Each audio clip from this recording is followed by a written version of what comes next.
Evening. This is Dr. John. Good evening. This is Dr. John Bennett from Miami, Florida. We're broadcasting a live Google Hangout with Dr. Abdul Rana, a neurologist and noted Parkinsonism educator from Toronto, Canada.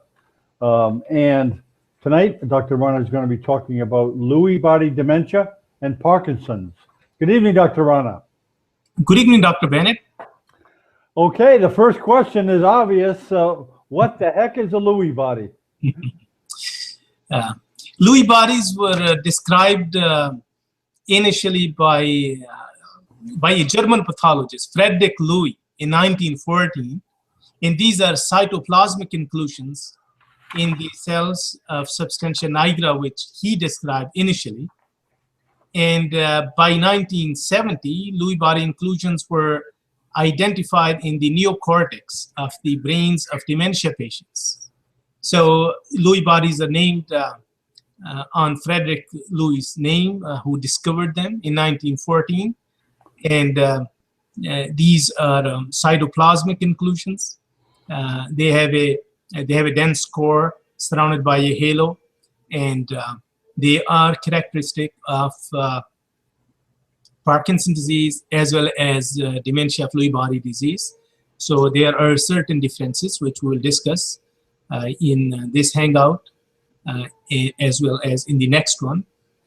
So the dementia of Lewy bodies was considered a rather uncommon disorder by mid-1980s when the immunostaining became more widely used. At that time, it was noted that it is a quite common neurodegenerative condition as compared to it was considered before. Okay, it's not particular to Parkinson's. It's any dementia. It is sensitive for Parkinson's disease, but not specific. Okay. It is also found in the dementia of Lewy body disease. Okay, very good. Okay, can you give some, I guess you gave a little historical background right there. Do you want to say any more? You want to go on to the next question? The Lewy body dementia is believed to be the second most common cause of degenerative dementias in the elderly population, in the seniors especially. And about 15 to 30% of all dementia patients may turn out to be diffuse Lewy body disease. It may not be recognized early on. And upon the postmortem examination, the Lewy body aggregates may be found in about 1/3 of patients with Alzheimer's disease. And those patients could be referred to as a Lewy body variant of Alzheimer's disease. These cases present an overlap syndrome of the Lewy body disease and the Alzheimer's disease. How common is Lewy body dementia? The Lewy body dementia is seen in about 15 to 30% of patients with dementia overall. And it is the second most common cause of degenerative dementia in seniors, according to most of the reports. The mean age of onset is 75 years, and there's a slight male predominance. The diffuse Lewy body disease or dementia with Lewy body disease, it progresses relatively rapidly, and the mean survival of these patients is about 10 years, 8 to 10 years. However, some patients could die within a couple of years. There are certain factors, there are certain risk factors for increasing mortality in these patients, including dementia, fluctuation in cognitions, older age, and hallucinations at the onset of the disease. So if these factors are present, these patients would be considered at a higher risk of mortality. These patients have a neuroleptic sensitivity. About those patients who have high neuroleptic sensitivity, they also have higher risk of mortality. And some reports have suggested some familial cases of dementia with Lewy bodies, but usually it's considered a sporadic condition. Okay, what are the common presenting features? In the early on in these patients, it could be quite difficult to differentiate from other conditions such as Alzheimer's disease or sometimes idiopathic Parkinson's disease. These patients usually have a rapid cognitive decline. They have deficits of attention early on in the course of disease. The dementia or the cognition is the main presenting feature, the trouble with cognition. The cognitive fluctuations happen in these patients with much higher frequency. Sometimes they could be coherent and alert. At other time, they could have episodes of confusion and disorientation and change in level of consciousness, as well as psychosis. The fluctuating cognition could cause problems with the assessment because depending upon the condition of the patient when they are being assessed. So the assessment may give different results. If they are coherent and stable during that time, so assessment could be different as compared to if they are going through a fluctuation in level of in their level of alertness.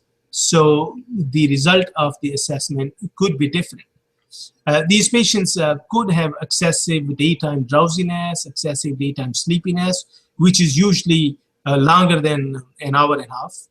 And they also could have slurred speech, and they could be sometimes staring, just staring absently without any cause. These patients, because they do develop features of Parkinsonism, so it becomes difficult to differentiate them from idiopathic Parkinson's disease. So most experts follow a rule of 1 year occurrence. So if the cognitive difficulties and hallucinations and fluctuation level of consciousness, so these difficulties start in either before the onset of Parkinsonism or within 1 year of the onset of Parkinsonism, then they consider the diagnosis of dementia with Lewy body disease. But if these symptoms occur more than a year or after a few years of the onset of features of Parkinsonism, then most experts would say that it is a case of dementia with Parkinson's disease. The 80%, most of the patient, or about 80% of the patient, would experience the fluctuations and the hallucinations. The hallucinations are quite psychotic, and these patients have quite complex hallucinations. They're rich in content and color and detail. They involve humans or animals. And we have seen patients who had very detailed hallucinations. They would describe the stories of talking to people they saw during these episodes, although these people had deceased some time ago. And sometime they would describe the kids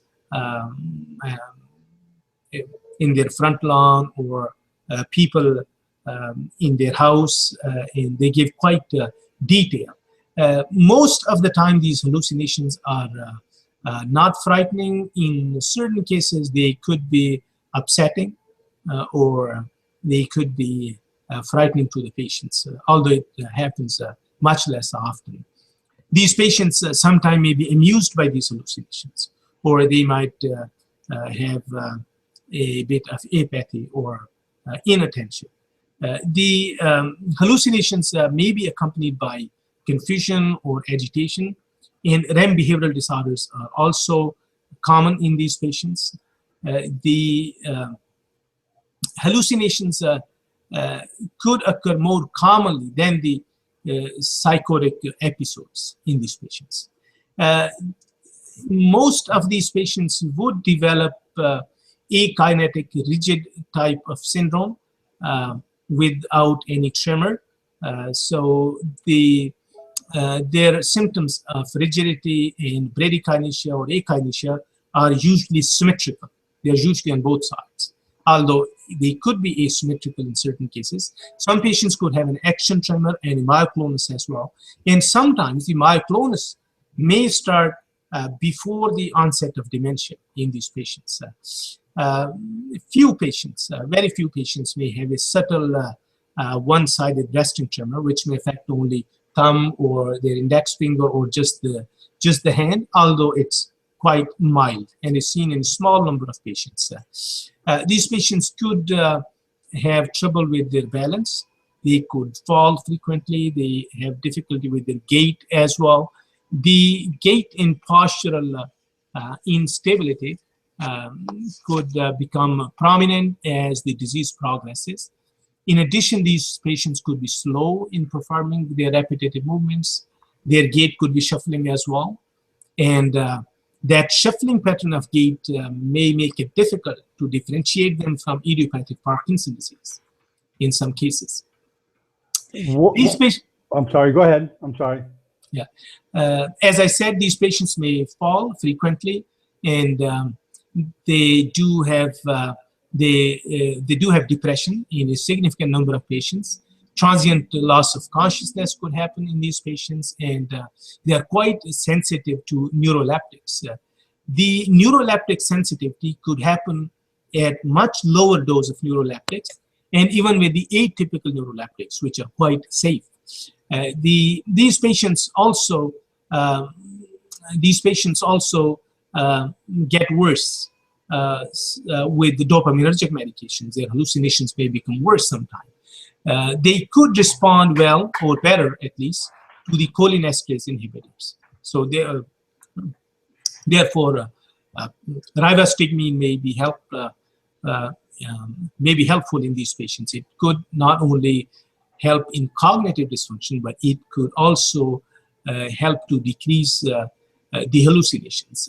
Patients also have a combination of cortical and subcortical neuropsychological impairment, such as deficits of attention and visuospatial dysfunction. And these patients have particular difficulties in copying figures, and their memory storage may exceed the memory retrieval. About 30 to 40% of patients would develop depression sometime in the course of the disease. The rate of depression is almost as close as in idiopathic Parkinson's disease. Orthostasis, or lightheadedness upon assuming upright position, is also common in these patients, although it could be asymptomatic in some cases. And in other cases, patients may have episodes of syncope. The symptomatic orthostasis is less common in these patients than the other types of atypical Parkinsonism, such as multiple system atrophy. However, when autonomic dysfunction appears early on in these patients, so some patients may be misdiagnosed as multiple system atrophy. Usually, autonomic dysfunction appears later in the course of the Lewy body disease in most patients. The rate of progression of the dementia with Lewy bodies is faster than Alzheimer's disease. And if you do MMSE on every visit and then compare their MMSE scores annually, they usually would show at least 4 to 5 points of drop of MMSE score every year. And the disability in dementia with Lewy bodies progresses a bit faster than idiopathic Parkinson's disease, or at least equivalent to idiopathic Parkinson's disease.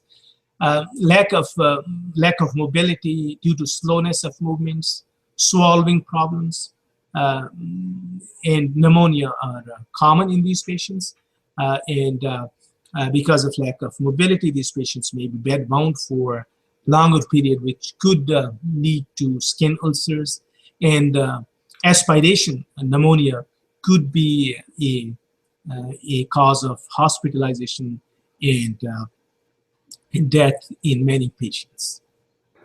Well, you kind of addressed this partially before about the pathological changes in the first question. Is there any other remarks you want to say about the pathological changes in the brains of these patients in Parkinson's?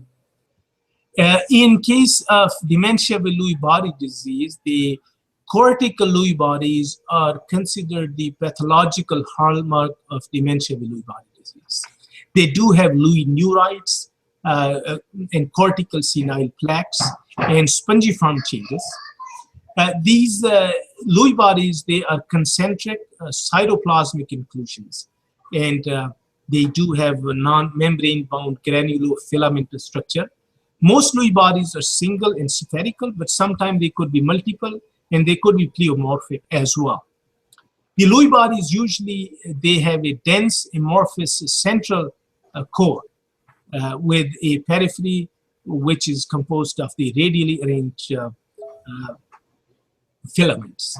If you use an electron microscope to examine these brains, so you can see the Lewy neurites, they have haphazardly organized filaments, and they do lack a dense core. The main component of these Lewy bodies is alpha synuclein, and the cholinergic neurons of the basal forebrain, as well as the monoaminergic neurons of the locus coeruleus, dorsal nucleus of vagus, and substantia nigra are the common sites where these Lewy bodies are seen in patients with dementia, Lewy body disease. The Lewy bodies do occur in the posterior and lateral hypothalamus, but they are sparse or much infrequent in the basal ganglia or in thalamus. The postmortem studies of these brains would occasionally show Lewy bodies in the substantia innominata as well as dorsal raphe nuclei. The Lewy bodies are the dementia of Lewy bodies. Its course is usually correlated with the cortical denervation of the cholinergic neurons and the reduction in the choline acetyl transferase activity. Very good. Let's see, what are the key diagnostic features of Lewy body disease? The patients, when they are presenting initially, they would be presenting with any other neurodegenerative dementia. So the physicians in the early cases have to be very keen and vigilant and have to take a very detailed and in-depth history and do a physical examination with a very detailed cognitive assessment to conclude or find out the diagnosis of dementia with Lewy bodies. Usually these patients' main complaint is cognitive decline, confusion, fluctuation in level of consciousness, episodes of disorientation, visual and or auditory hallucinations. The auditory hallucinations are much less common as compared to visual hallucinations. The cognitive dysfunction is enough to interfere with the social activities as well as other activities of daily life and their performance at work if they're still working.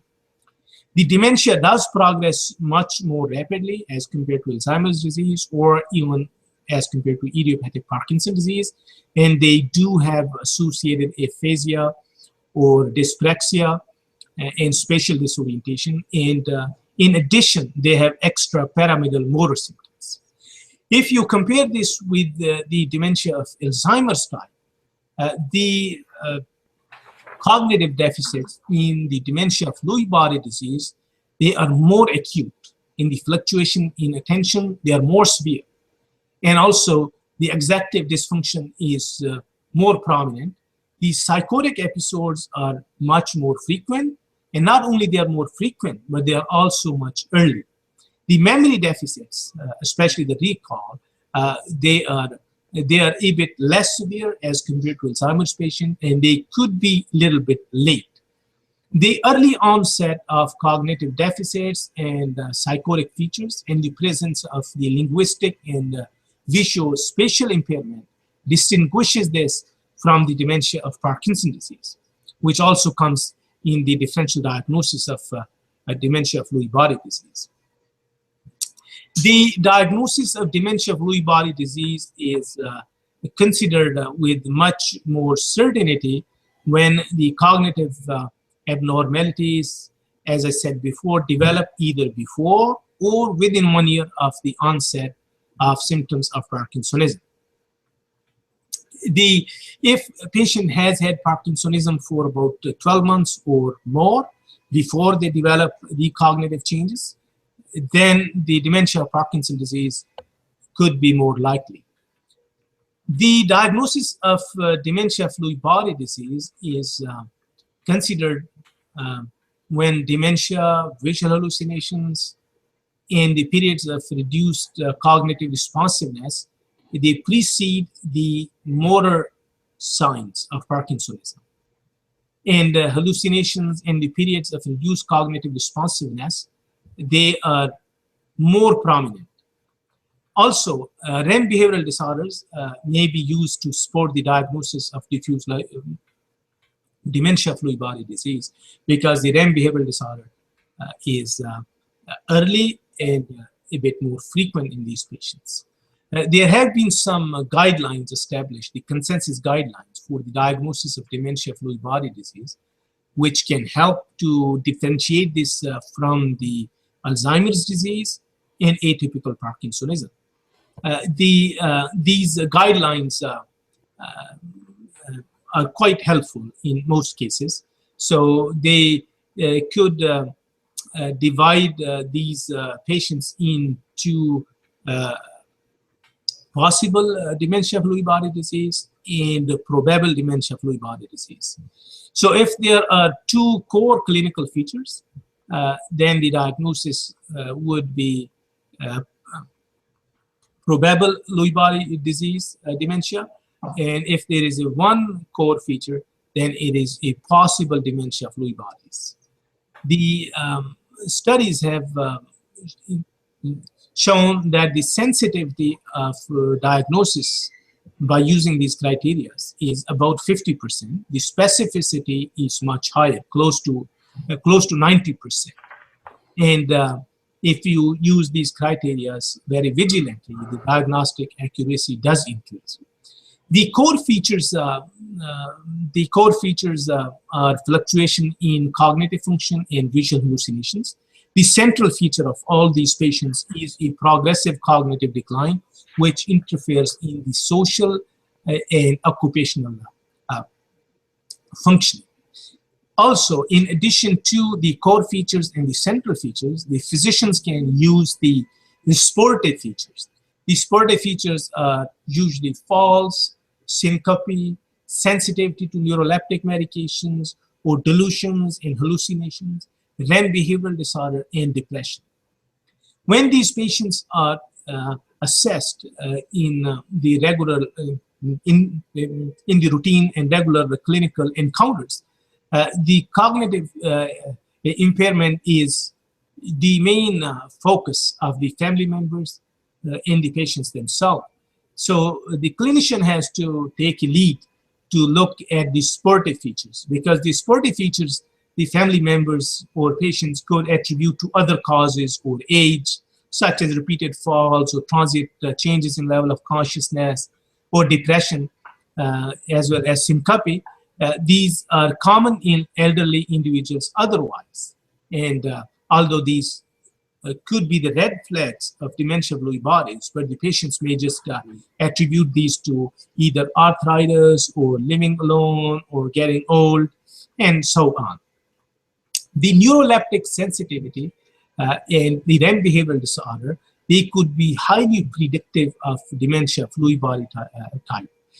Overall, the accurate diagnosis of these patients does require a very keen and meticulous assessment of these patients' history, physical examination, and a very detailed mental state examination requiring the paper-based testing as well as other cognitive tests. In some time, a help of the experts who deal with these cases could be required. And before one concludes the diagnosis, they should exclude the delirium, which could be due to many causes such as medications or infections, dehydration, or so many other drugs. Very good, Dr. Rana. That wraps up part one. Is there any closing remarks you want to say about Lewy body dementia and Parkinson's before we close? Dementia with the Lewy bodies is a very interesting condition, but at the same time, it is very challenging to tease out the details and differentiate from Alzheimer's disease or idiopathic Parkinson disease or atypical Parkinsonism and dementia Parkinson disease could be quite difficult. So I think on the first assessment, the clinician should do a very detailed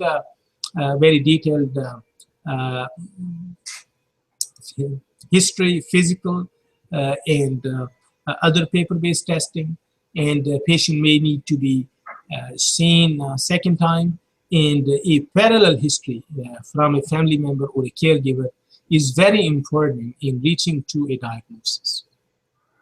Okay, very good. Okay, that wraps it up for part one of Lewy body dementia and Parkinson's.